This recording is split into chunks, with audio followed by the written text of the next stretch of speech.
many people were saying that when we talked about limitations, they mentioned time, of course, and energy, and some of them were obligations, things that we need to do, that we have to do, and Mhm. not necessarily want to do. So I think actually, even to do the exercise, the first exercise that you offered, when we had to choose the category, joy or connection that could give us happiness, that requires the ability to listen to yourself, to really know what makes you happy, because maybe sometimes it's not even easy to get that because you're not used to listening to yourself and to what actually gives you the feeling of happiness. Maybe you know what gives you pleasure, but it's probably harder to see what makes you happy. And so I wanted to ask you, how do you really differentiate, or how do you start listening to yourself and understand what do I really want? Because I know many people, and especially people who are elderly, they still don't know how to understand what they want, because all their life they were used to following orders at school, at the university. Then you go to your work, you listen to your boss, you do what the boss tells you to do. And so you never really get a chance. And so, and then people say, well, do what you want and you'll be happy. And they say, what do I want? How do I know what I want? Yeah. Yeah, that's a great, yeah, that's a great point. I think that's part, Elena, I feel like that's partly why we are doing this exercise, to allow ourselves to think about what is it that makes me happy.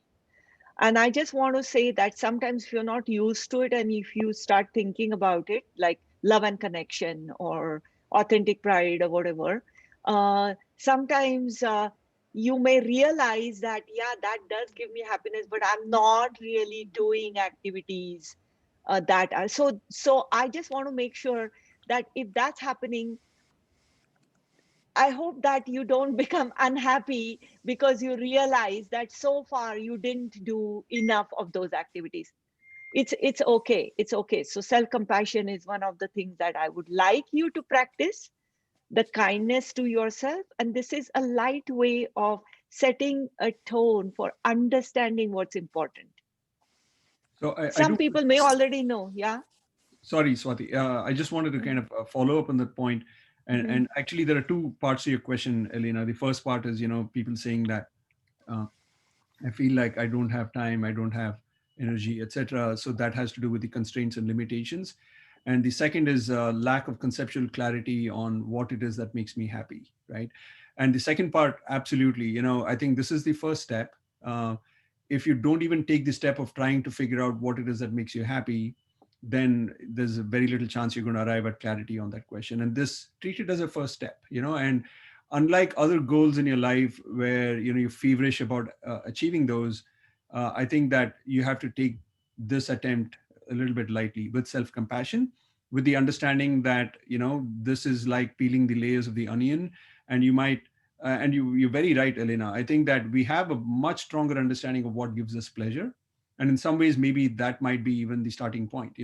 Identify what gives you pleasure. Maybe it's eating certain kinds of food, and maybe those are unhealthy foods, but nevertheless, having that understanding and self-awareness is important. Maybe it's taking a nice long shower, maybe too long a shower, for to be environmentally friendly, but nevertheless it gives you pleasure, right? So write that down. Maybe it's getting a massage, whatever it is, and start there. At least we have a lot of clarity on what gives us pleasure. And then you'll discover that once you have this top of your mind, that we did this exercise, the rest of the week, this week that's coming up, um, be aware of the experiences that seem to bring the sense of joy or happiness to you. And maybe I've discovered that I really, really love stand-up comedy acts. Okay.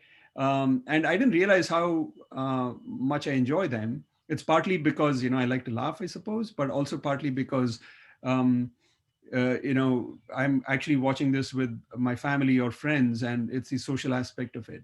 And so, keep a record of all the things that consistently produce this feeling of joy, happiness, connection, etc. And you'll slowly but surely start to gain greater and greater conceptual clarity on what are the set of things that consistently make you happy.